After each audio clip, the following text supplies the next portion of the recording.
4 clássicos em 2026, 4 vitórias do Fluminense, 100% de aproveitamento. Os números do Fluminense de Luiz Rubeldia são cada vez mais incontestáveis. O Fluminense está próximo de chegar a essa final de Campeonato Carioca. E só já não está lá porque hoje aqui no Engenhão, infelizmente, pecou. Porque a verdade é que o Fluminense poderia ter humilhado e massacrado o Vasco aqui por pelo menos 4-0. 3-0 por baixo, mas 4-0 não seria nenhum absurdo, não seria nenhum exagero. A realidade é essa. O Fluminense poderia ter saído aqui do Engenhão hoje já classificado para essa final do Campeonato Carioca, podendo dedicar toda a sua força no jogo de meio de semana contra o Palmeiras pelo Campeonato Brasileiro. Mas por que não conseguiu isso? É o que a gente vai falar agora e trazer, claro, uma visão mais ampla do que foi o jogo. Vai ter jogador falando aqui também, explicando aquela bateção de cabeça que acabou gerando a expulsão do Bernal. Enfim, tem tempo para tudo. Hoje, o Fluminense pecou pelo preciosismo. Você também pode classificar como displicência, você também pode, eventualmente, eu diria que até um certo grau de irresponsabilidade. Isso no primeiro tempo.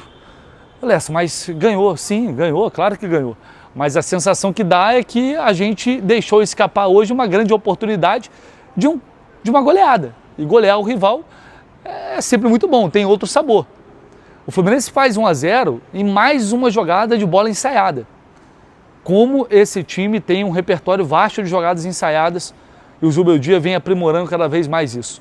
Até os 30 minutos não aconteceu muita coisa, estava um jogo mais ou menos, o Fluminense começou pressionando, claramente o Vasco estava pressionado. Não, pressionado não, estava nervoso, porque pressionado já era fato. Mas estava nervoso, errando muito na saída de bola. Era uma questão de tempo até encaixar a marcação e acabar roubando uma bola e fazendo gol. Só que o Fluminense não fez isso, foi afrouxando. A marcação não estava bem encaixada, a pressão na bola não estava funcionando tão bem, e aí o Vasco foi conseguindo aos poucos sair de trás, começou a ter um pouco mais de posse do meio de campo para frente, mas sem agredir, sem criar oportunidade. O Fábio não tinha feito nada até aquele momento. E aí sai o gol do Serna aos 31, nessa jogada ensaiada, com passe do cruzamento do René, passe do Bernal, chapada do Serna, 1-0, e a tendência era o Vasco se desestabilizar, naturalmente. Porque, com toda essa pressão, percebendo que não estava bem, leva 1-0, o emocional vai lá para baixo. E aí, aos 34, teve uma chance com o Acosta, aí eu falo do preciosismo, do excesso de preciosismo. O Acosta vai tentar dar uma cavadinha, uma bola que ele deveria ter chutado, saiu o John Kennedy cara a cara, o goleiro dividiu, ele deveria ter chutado para tentar fazer o gol, foi dar uma cavadinha. E aí, para mim, os dois lances que não tem explicação, não tem justificativa. 2 contra-ataques, 2 contra 1, os dois com o John Kennedy. O primeiro era tocar na Costa, só ajeitar o corpo, dar o passe para a Costa e ele ia ficar livre para fazer o gol. Ele errou o passe. E depois, já nos acréscimos, John Kennedy era só dar um passe pro lado. O Bernal vinha de trás sozinho. Teve que travar a corrida, ele demorou tanto a dar o passe que o time se perdeu ali totalmente. Ali era o Fluminense ter levado 3-0 para o vestiário, para não ter nem debate, nem discussão. Levou 1-0 e ficou muito barato para o Vasco. Na verdade, ficou muito barato no total. Volta para o segundo tempo, tem já uma chance, já nos minutos iniciais ali, aos 7 minutos, o Fluminense já volta ameaçando numa finalização ali do Serna. E depois vem o gol, vem o lance que acaba mudando e deixando a gente com temor em relação ao que ia acontecer. Uma jogada de falta ensaiada, que o Fluminense já fez algo parecido antes, muito mal executado, o passe do René para o Freitas foi horroroso. O Freitas, vendo que estava desequilibrado, poderia ter refugado e evitado o chute e tentado ali dominar a bola, buscar o passe em vez de chutar ainda assim. Só que, para mim, o grande erro de tudo isso foi não ter ninguém na sobra da falta. Não pode o Freitas, o cara que vai bater na bola, e é um lance 2 toques, ou seja, a zaga já pode avançar para abafar, não pode o Freitas ser o último homem. E aí Enfim, deu tudo errado, sai o contra-ataque, o Bernal, para evitar que essa bola chegue no Spinelli e ele ia acabar recebendo, e ele é rápido, ia acabar aí dentro do gol, o Bernal opta por fazer a falta e já tinha amarelo, vai expulso, não tinha muito o que fazer. O Bernal fez o correto, fez a falta.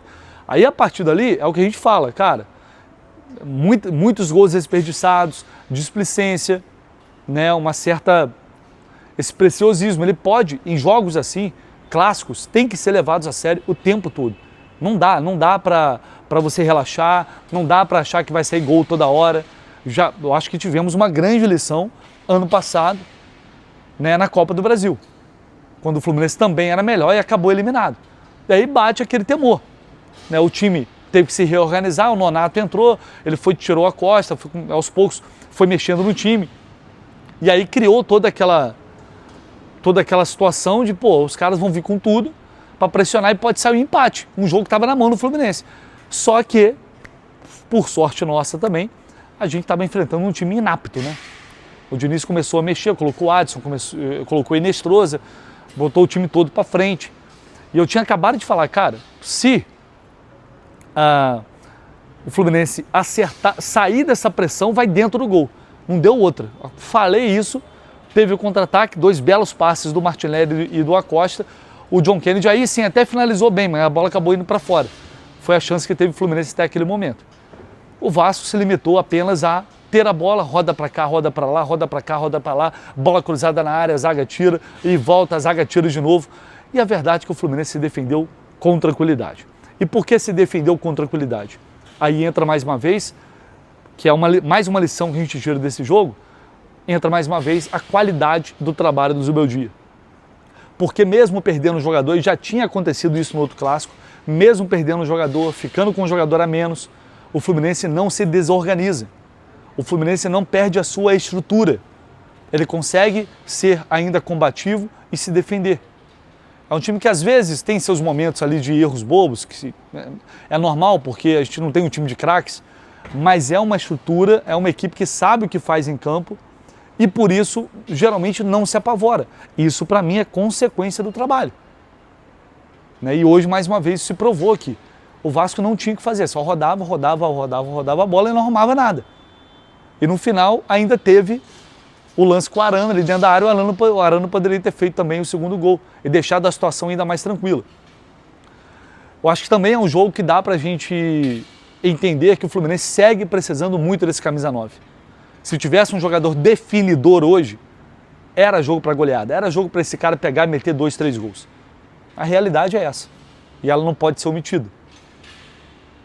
Pelo menos é o que eu tenho de visão neste momento. Um jogo em que poderia já ter colocado o Fluminense numa semifinal, mas que ainda assim, com problemas, uma atuação que teve longe de ser perfeita. No primeiro tempo, até falei na análise do intervalo no Jornada, falei, cara, a atuação do Acosta, do John Kennedy, do Canóbio no primeiro tempo foram horríveis.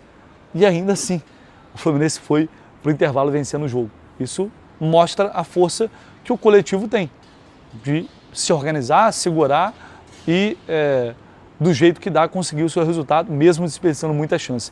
E o próprio Freitas explicou o que aconteceu naquele lance, ele falou que a jogada, na verdade, não era para ele. A jogada não era essa. Vou colocar rapidinho o trecho em que o Freitas falou disso, o trechinho dessa zona mista aí do Freitas, e a gente volta aqui para finalizar. Mais uma atuação do Fluminense. Eu acho que foi uma atuação mais tática do que propriamente de chegar e de construir um resultado logo de início. Mas o resultado chegou, houve uma pressão por parte do Vasco e, no mais, qual foi a análise desse primeiro jogo que vocês levam o empate para o próximo domingo? No, bueno, primero que nada, buenas noches. No, la verdad que fue una partida, un juego complicado, mas eu acho que foi muito parelho para los dois lados. Y también nosotros cometimos ahí un error que creo que al dejarnos con 10, pero en el segundo tiempo nosotros estábamos siendo superiores. Creo que en la expulsión de Facu hubo un malentendido ahí en la pelota parada, no era para mí, era para otro. Y bueno, cosas de partido que erramos ahí nosotros la decisión, mas eu acho que para o próximo jogo também vai ser mais difícil ainda, porque a gente jogou em casa, jogou em Maracanã, mas ele mais aí a buscar o resultado. Ou ainda queda um jogo mais e, bueno, esperemos que salga tudo bem. Eu te perguntar exatamente sobre essa jogada ensaiada, é a segunda que tem para você bater, mais uma vez não saiu o seu gol ainda, mas você falou agora que não era para ser para você, queria que você explicasse, então, não era a bola do René para você bater essa bola pro gol? No, la jugada era que ahí cuando nosotros nos juntamos a hablar fue una jugada ahí que practicamos, que era la mía, mas en este momento no era una jugada, era otra jugada, pero ahí hubo una confusión y bueno, en el último minuto René me avisó que era para mí porque no se podía armar la jugada y bueno, erramos ahí la decisión y creo que también es parte del aprendizaje y seguir creciendo como equipo que venimos bien. Me la guardo para mí esa. Não, o combinado que você escutou não era para você, era para cruzar na área? No, era otra jugada, mas estamos tranquilos. Está. Y bueno, creo que, como dije, yo creo que tenemos que mejorar algunas cosas, detalles, todo chimi, la verdad que estamos bien. Freitas, você é um jogador que estava sendo bastante criticado, vaiado pela torcida em alguns jogos do Fluminense. Queria saber de você como é que você lidou com essas vaias da torcida, como é que está seu psicológico para isso? No, yo estoy tranquilo, la verdad que yo entiendo a la gente también, la verdad que ellos están acostumbrados a otro tipo capaz de zaguero. Yo creo que es parte del fútbol, yo no me voy a poner loco tampoco y a pelearme con todo el mundo, porque ellos también tienen su opinión, más que se queden tranquilos que yo a este club lo quiero como si fuera mi casa. La verdad siempre en todo club que he ido, siempre me he llevado muy bien, muy buenos recuerdos del club y esta no va a ser la excepción.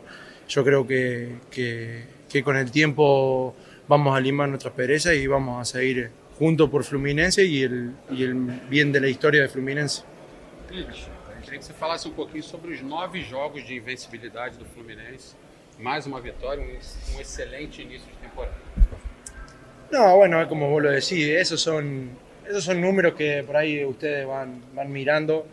Nosotros puertas adentro queremos ganar todos los partidos, sea torneo carioca, sea cualquier competición que sea, porque Fluminense te lo pide y la verdad que nosotros estamos juntos para hacer que el club vuelva a donde tiene que estar y nosotros seguir sumando experiencia y seguir ganando juego a juego. Y bueno, yo creo que también se va haciendo un poco más difícil día a día porque también es una realidad, los equipos nos van conociendo y todo, así que bueno, pero ahí está el trabajo de nosotros junto con Luis y el staff que trabajamos día a día para que el grupo sea lo más peleado posible, como ustedes ya vieron, que el que entra juega bien, el que sale también. Entonces yo creo que también el equipo está en ese sentido muy parejo. Bom, de todo modo, teve toda aquela cabacice daquela falta ali, aquela situação, que o Freitas explicou aí também, mas, cara, foi uma atuação segura dos laterais. O Samuel Xavier não sofreu como sofreu com o Andrés Gomes da outra vez. Tudo bem, o Andrés Gomes não fez um bom jogo, é verdade, mas o Samuel soube se defender por ali com a ajuda do Canóbio, não sofreu muito. O lado esquerdo, o René também se defendeu bem. A zaga, falando apenas do aspecto defensivo, tirou muitas bolas, né, conseguiu se fechar, se proteger, protegeu o gol do Fábio, que fez uma defesa praticamente o jogo inteiro, numa bola do Rojas ali no primeiro tempo. O Vasco não teve chance, gente, clara assim, não teve chance clara. Com tudo isso, com um a menos, e o Nonato ainda se lesionou no segundo tempo. Dá para dizer que 2 a menos na reta final do jogo ali. A gente teve o meio de campo, Martinelli jogando muito bem mais uma vez, para variar, Bernal também foi bem, o Acosta que foi abaixo, realmente foi muito abaixo. Errou no primeiro tempo, participou daquele contra-ataque do John Kennedy, mas não foi bem. O Canóbio melhorou no segundo tempo, foi o primeiro tempo ruim, mas melhorou no segundo tempo. O Serna fez o gol, participou bem do jogo, e o John Kennedy hoje, para mim, dentro dessa sequência toda, talvez tenha sido o pior jogo do John Kennedy no ano. Talvez tenha sido, se pegar o recorte que é positivo em 2026, talvez hoje tenha sido o pior jogo dele, pelo menos na minha visão. Mas dos males o menor, né? O Fluminense vai para o segundo jogo com uma vantagem, e essa vantagem é muito importante. Poderia ter sido melhor, claro, poderia ter sido uma goleada, sem dúvida alguma. Saiu muito barato para o Vasco.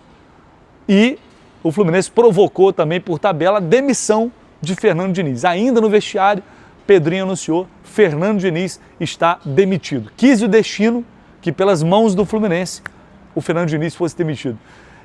eu achei que fosse durar até o segundo jogo. Confesso que estou até triste, porque eu queria o Diniz mantido no cargo pelo menos até o segundo jogo. Não sei o que eles vão contratar nesse meio tempo, se vai chegar alguém, mas acaba, enfim, causando uma mudança. Eu gostaria que continuasse tudo do jeito que está. Mas foi demitido no vestiário, mais um trabalho que termina muito ruim, né? Chegou uma final de Copa do Brasil, mas a forma como termina, assim como foi no Fluminense, termina de uma maneira muito negativa. É isso, o Fluminense causando estrago e, portanto, definindo aí, sacramentando, né, a demissão do Fernando Diniz com esse resultado, que foi o que eu falei. Poderia ter sido muito pior, nem veio o vexame, mas perceberam que, aliás, entenderam o que aconteceu no jogo, né? Que o resultado poderia ter sido muito mais elástico. É isso, pessoal, vamos ficando por aqui.